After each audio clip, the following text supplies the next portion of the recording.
All right. Hi there. My name's Ethan. I'm a first year English student at LMH. I matriculated in 2020. So my name is Jasmine Richards. I matriculated in 1999. Today I'm a novelist, write books for children, and I also run my own fiction production company called Storymix, which is all about putting kids of colour in the centre of the action because they're woefully underrepresented in kids' books in the UK. Right. So good morning, Jasmine. Thank you very much for meeting with me today. We're just going to have a chat about our respective experiences. Wonderful. So the first question I kind of wanted to probe you about was why initially you chose LMH when you were deciding on Oxford. So it was actually the school that I went to. It was actually the careers advisor who said to me, "Why don't you have a go at applying to Oxford?" And I was like, "No way, I'm not applying to Oxford. Oxford's really posh. I'll be really unhappy." He said, "Well, you're applying to Bristol. We've got Bristol here. Bristol's pretty posh. I don't think you should rule out Oxford." He goes, "Why don't you call around a few colleges and go to an open day?" And then the second one on my list was LMH. And they were, and it has been like a feature of my whole time at LMH actually, was just very open and friendly. And on the open day, just lots of information, very welcoming. They're like, "You should come down." And so I didn't bother to call any other colleges after that. So it went Magdalen, then I called LMH. I was like, "Oh, jobs are good," and I'm finished. And that was it. So that's how I ended up at LMH. It was someone really nice on the other end of the phone. Which I think is important with all of those interactions that Oxford as an institution has with the outside world, is sort of remembering to be open and kind and all of those things. Yeah. Absolutely. So kind of short as it may have been, did you find that experience of looking at colleges like Magdalen first valuable in your decision? I think I was actually really lucky that I didn't know a lot about the sort of collegiate system. I think that can be really overwhelming for young people trying to choose. I think there was something about not knowing that made it easier, you know. So I mean, really, LMH was the only college that I visited for that open day. So I got on the train from London, came up to Oxford. You'd think I'd visit other colleges during that day. Just went to LMH. And I got back on the train and went back home. So but I think that was for the best, actually, in terms of, I think for me, if I'd maybe gone to some of those other colleges, I think it could have scared me away, actually. That's fair enough. I think that it's definitely a trend when you talk with people. You hear that LMH it seems very welcoming and friendly, which I'd say was my experience as well. Oh, so I found that, yeah, that's interesting, because is it still so? I matriculated in 1999, so quite a while ago, and you matriculated in 2020. in 2020. Okay, so it's quite a big gap. Do you still think some of those stereotypes or ideas about the colleges still exist? Like LMH is still a friendly college. I think it always has been. I think it always has been. I think its distance from the centre does something to help with that. The fact that it is slightly removed from the kind of hustle and bustle of the city centre, it makes it a bit calmer generally. And then the kind of separate community, I think, was kind of established, which I think just makes it seem more tight knit rather than being in the centre of everything. Yeah. And then having our grounds and everything, lots of facilities, it just gives the chance for us to do nice things together as a community and really bond and enjoy the space we have. I found so when there were no actually, so restrictions. remind me. So I think when I was there, or pretty much everyone could stay on site if they wanted to stay on site. Is that still the case? You can live in. Yes. Yeah. Okay. That was a big attraction as well. Yeah, and I think that makes a huge difference. And I think there's actually something about the architecture of LMH as well. Like, it doesn't necessarily have a sort of very gothic feel. Like, I don't feel, it doesn't necessarily feel oppressive or cold. Someone sort of compared it to it looks a bit like a doll's house, which I always really liked. Obviously, I'm talking about old school LMH. It looks quite different now. It does look slightly different. The building that I live in was recently renovated, so it's only about 10 years old. Okay. But it still very much resembles the rest of the architecture of LMH. And one of the main reasons that I liked LMH was because the architecture looked like my school buildings. Yeah. So it seemed a lot more comfortable than some of the kind of 12th century, Gothic features that you'd see in town. I think when the architecture holds all that kind of history, it can be a bit intimidating. So I think the fact that LMH was had more familiar architecture, and knowing that the architecture was just slightly younger, made it seem a bit less daunting. Yeah, I think definitely I would agree with that. Like, I always liked visiting other people's colleges that were older, but I was always really pleased to come back to LMH, was my feeling about it. So what's it like being a student at LMH at the moment? It's interesting to say the least, because obviously the restrictions, they take away a lot of the usual amenities we'd like to enjoy, but LMH does put a lot of effort into kind of maintain as much as as much of the normal experience as they can. So I think we've really dived into the digital experience, and having online classes is not as bad as I think people worried about. Everybody's really kind of come together and embraced it.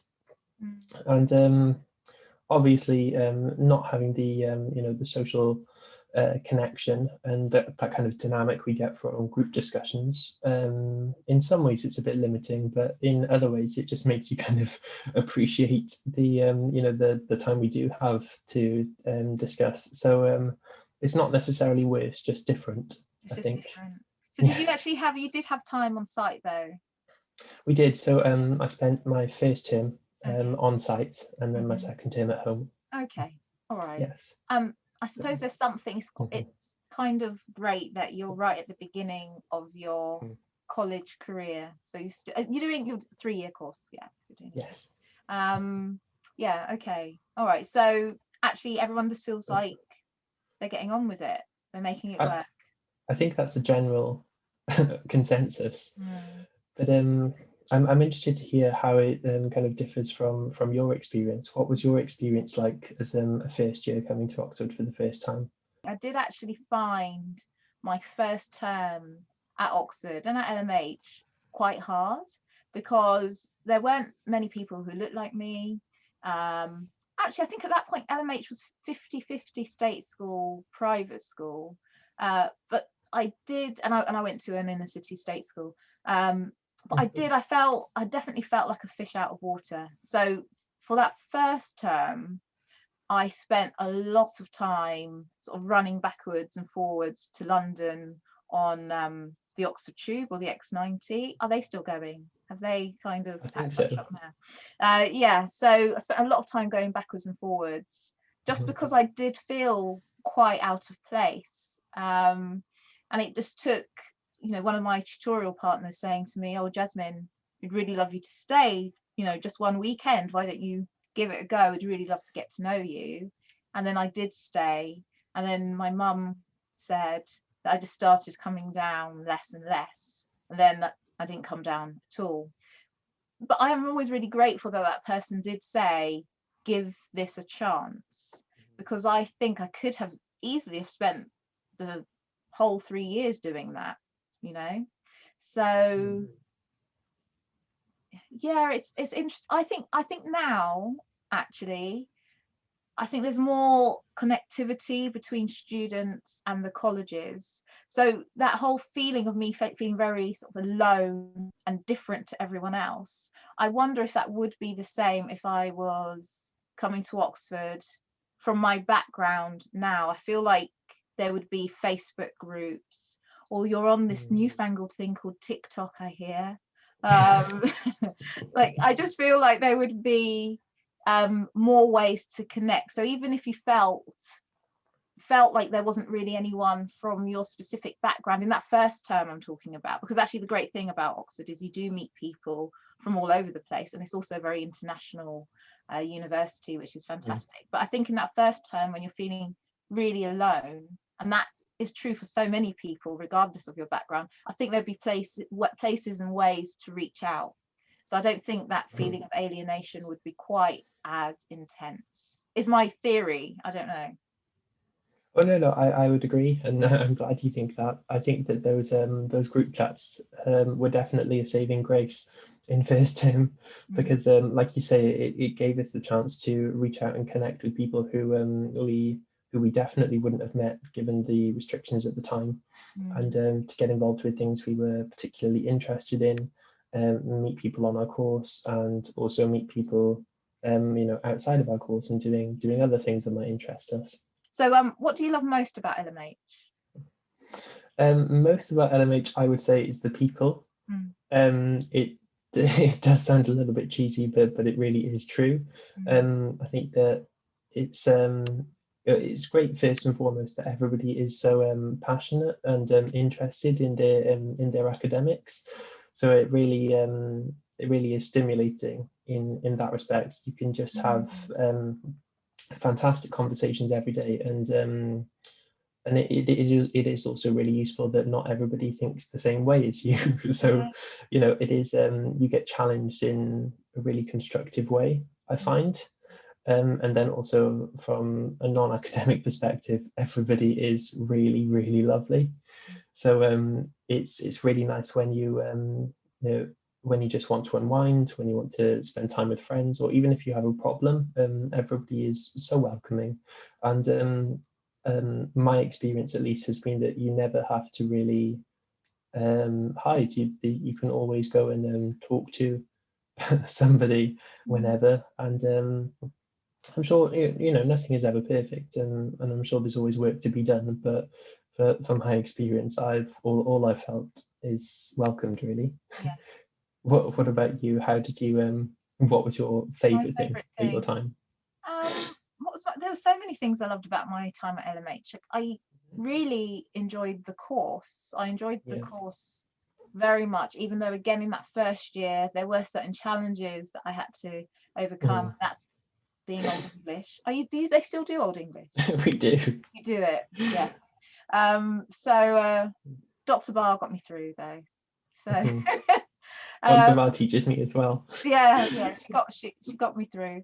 But yeah, I did really love the course. And what's interesting is I remember when I was thinking about applying to Oxford and speaking to my English teacher saying, don't apply to Oxford. They're going to kill your love for the subject because it is so historical, and in terms of the canon, what they focus on.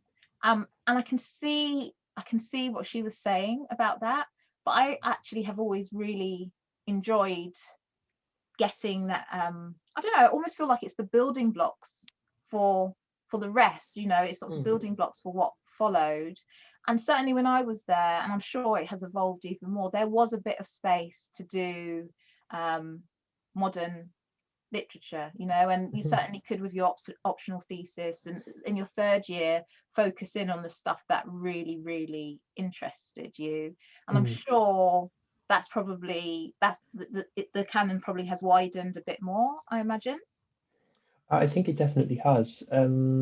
For papers like Old English, things are a bit more rigid, but in terms of our Victorian paper and definitely our Modernism paper, things have broadened quite a lot. So I have been told by my friends at other colleges that their curriculum is very much the canon, but we've been lucky enough to have a bit of choice and have some new texts presented to us. Specific to LMH? Is that specific to LMH? Are you saying that's? I think that every college might vary slightly in terms of the text they prescribe, but LMH, I would say they are quite forward thinking with the text they prescribe. So I was lucky enough in my Victorian paper to do a lot of a lot of feminist literature, a lot of Black literature, minority voices. We looked at slave narratives, and then looking at that in conjunction with texts written by white male gentry. That's Yeah. it's quite interesting to look at those Yeah. conversations. So I'm really lucky that I got to look at it from all angles and not simply the angle that kind of historical academia Yeah. champions. That sounds great. And then is LMH still? It had a really big cohort for English. I think we were It the biggest. does. Is that still the case? I think so. I think English and history are the biggest cohorts. There Yeah. are 14 of us this year. Yeah. Oh yeah, that sounds about where we were. I Mhm. think it was 12 or 13. Yeah. Mhm. Okay. And I think that kind of feeds into. I don't know. I suppose if you're a medic at LMH, sorry medics, and maybe it's different now. I think we only had like 2 medics a year or something at LMH. So there was, but when you were studying English at LMH, there were a lot of you. You felt a part of something, which was really lovely. I'd agree with that. Yeah. And it's nice because there's a lot of variation within the cohort as well. So you kind of you can have varied conversations, like I was saying, and you can meet different people, and everybody's got something slightly different to offer. Yes. Which is quite interesting, and Yeah. that goes hand in hand with the varied course. So I found often that not everybody is always doing the same thing, which is quite interesting, and it's quite a relief as well, because I feel like it broadens the conversations a lot more. But what about you? When you were studying, did everybody?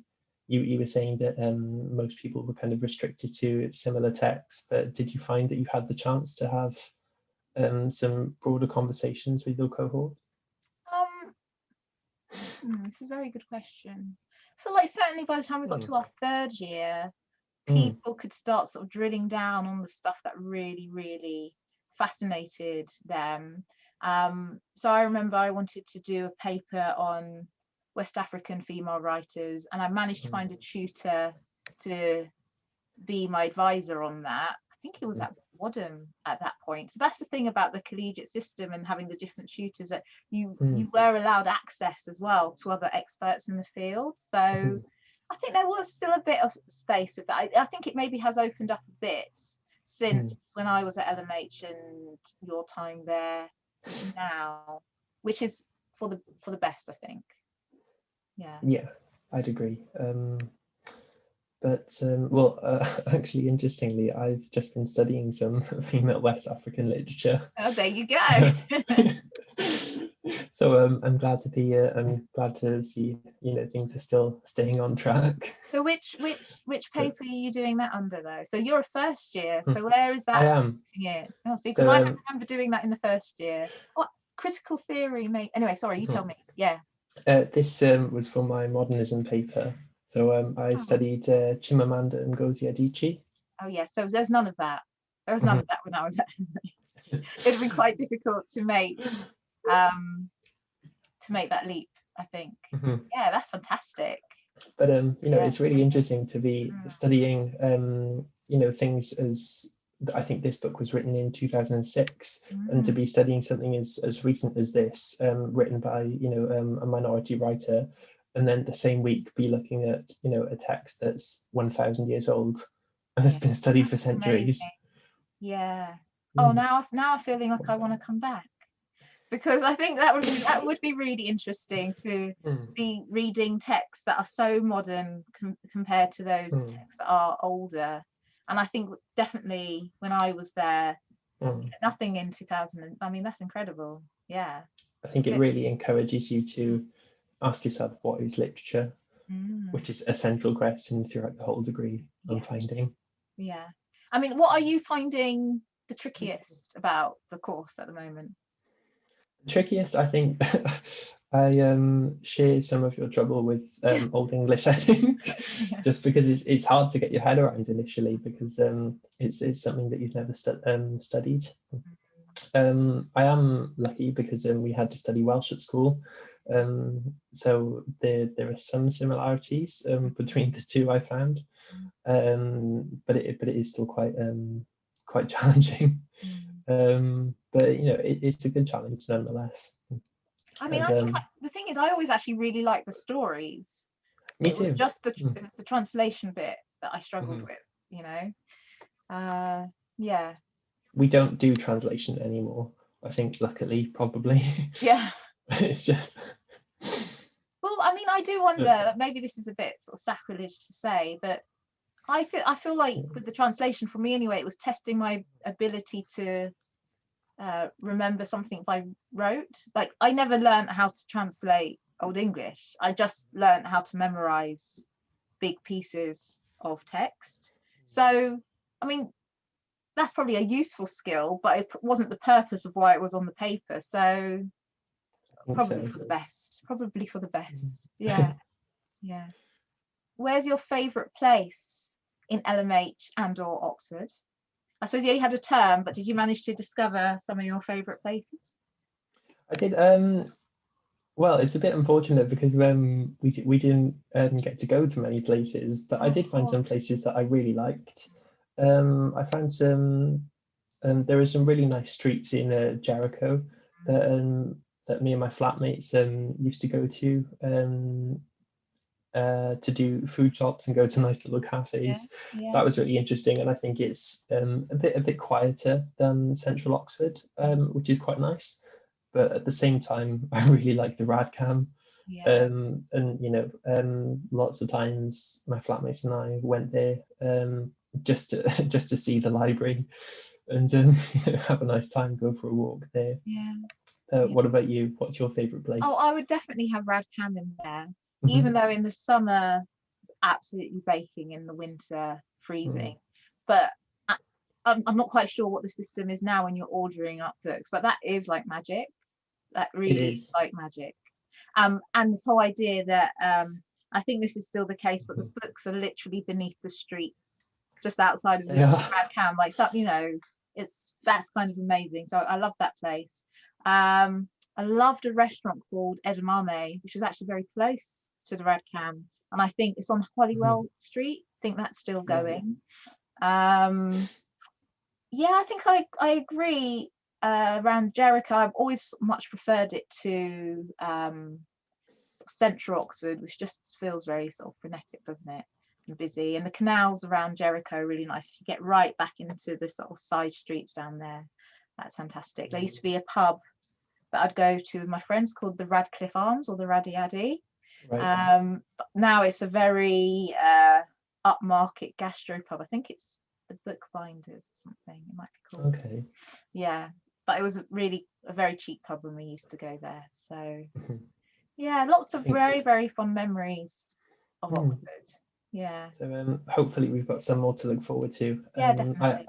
I haven't been punting yet, so that's still on the list. Yeah. And that's what I mean, that's amazing as well. They have the boathouse and we do have the access to the punts. And I mean, actually, we just need to say about the grounds. The grounds are so amazing at LMH. We're so lucky with them. So lucky with those grounds. Yeah. So, gosh, how and what was I prepared for by doing this degree? Well, definitely there's something, this is broader than just an English degree, but there's something about the tutorial system and that way of working week to week where, you know, you're going to read the works of Dickens this week. And obviously you should have read some over the break. I hope you've been doing that, Ethan, getting ahead on your reading. Very hard to do it in a week. It's very hard to read the works of Dickens in a week, let me tell you. But there is something about that, because you wouldn't necessarily be able to read everything, but you still needed to be able to go into a tutorial and have a point of view. So there's something about a lot of information and being able to take an angle on it and argue it.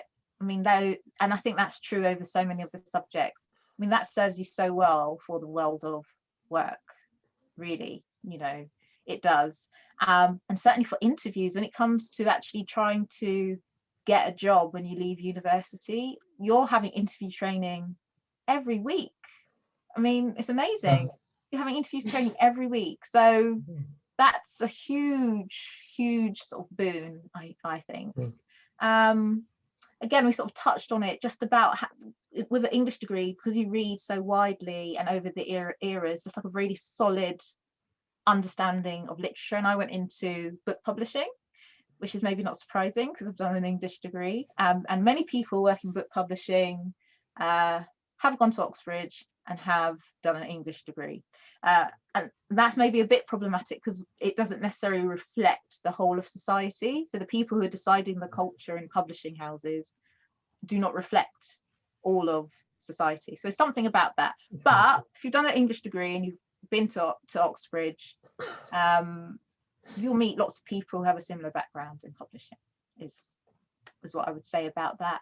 And certainly being able to sort of deconstruct texts and sort of think about why a story works and why it doesn't work. Again, all of those skills kind of pick up, and then you hone during your work as an editor or in publishing. So it's amazing sort of foundation for a career in publishing. And then I worked in publishing for over 15 years. Now I've just recently set up my own fiction production company, which basically means I come up with an idea and the storyline. So I sort of plot what I want to happen, and then I work with a writer. Then we sell it to publishers, and then alongside that, I also write novels under my own name. Fantastic. Yeah. So you're definitely busy then. Oh yes, busy. Do you know yet what you want to do when you leave university, or is it too soon? I do. I'm very interested in media and communications. So going into broadcasting is something that really interests me. But more widely, I'm very interested in journalism and development. So I'm kind of I try to keep my involvements quite broad to make sure I'm covering bases. So I'm in the Media Society, but I'm also in the International Development Society. Is that kind of thing. But I think that really just kind of speaks to the fact that the skills you gain on the degree, they lend themselves to a lot of potential careers. So in that way, it's I think it's quite important not to narrow yourself down. Yeah. At the start, and pursue anything you're interested in to start with. I mean, I think the thing that I wish I had done more of is all of the extracurricular stuff at university. But I wish I'd done more sort of drama stuff or other societies, really. I actually got very sort of cocooned and very happy at LMH. Really? Yeah, but looking back, I wish I'd done a bit more with the time. Yeah. But I think we've been lucky in the sense that all the extracurriculars have been online. Yes. Up until now. So that would have suited me down to the ground. I've done that from my bedroom. Lovely. No walking required. Yes. Yeah, no, fab. So maybe journalism, broadcasting. Again, I think, yeah, the sort of training you're getting by doing an English degree is going to stand you in really good stead, I think. Thank you.